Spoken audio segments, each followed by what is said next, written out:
Hi, and a very warm welcome to a quick video to show you what's contained in the SRMBOK Guide to Physical Security Specifications. Bear in mind it's just an example of how you might choose to do things. However, we have put together 73 pages which looks at the concept of security in depth. What is a specification? What is a security posture? You can also find another template there which goes into more detail about security postures as a separate element, but this area focuses on physical security. So you can see access control, guidelines, specifications, physical barriers, locks and keys, and then we get into alarm, sensors, security cabinets and containers, both guidelines and specifications. So what's in the document? Essentially a little bit of a background that you could give to somebody who's not familiar with it, or a contractor who needs to understand how defence in depth works.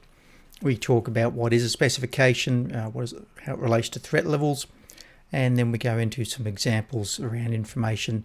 We talk about a model for using different threat levels and linking in, that's violent crime, issue-motivated groups, politically motivated violence, or espionage.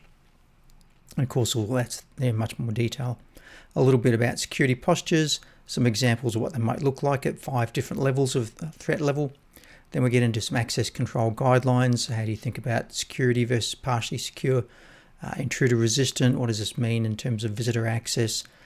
Class A, B and C, which of course you can modify. It's to choose your own sort of standards there.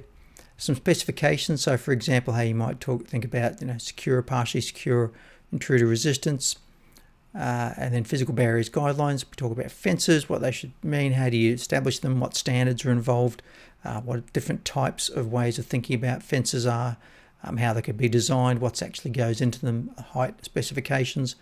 And again, much more detail here as an example that you can modify to suit your own purposes. Vehicle barriers and so forth. And then we get into a little bit more detail about each. Security grills, covert specifications. You can pause this video at any time to get an idea of more detail. And then we look at ballistic weapons threats, which of course is essentially firearms. Looking at some bomb threats, how you manage barriers, standoff weapons. There's another SRMBOK guide on bomb threats, of course, which is separate. So this is really looking at it from the physical point of view.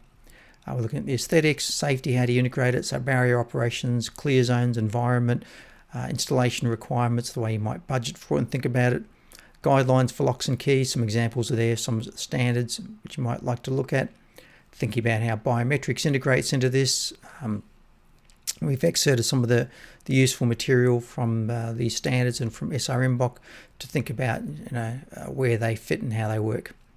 So locks and keys, there are some examples there of some standards and mechanisms, type 1 alarms, what that means, what's a commercial system, what's a sort of residential system, what's some minimum specifications, how you might think about where you would use them, what sort of threat environments, what sort of valuables you're protecting. Some conversation around cameras and how they fit into a system, how you might design a functional specification for CCTV. Then of course things like security cabinets, which essentially are safes for documents and paperwork, essentially a filing cabinet drawer. And that's the 73 pages altogether in the document. So I hope it's useful. Please feel free to share. Thank you very much.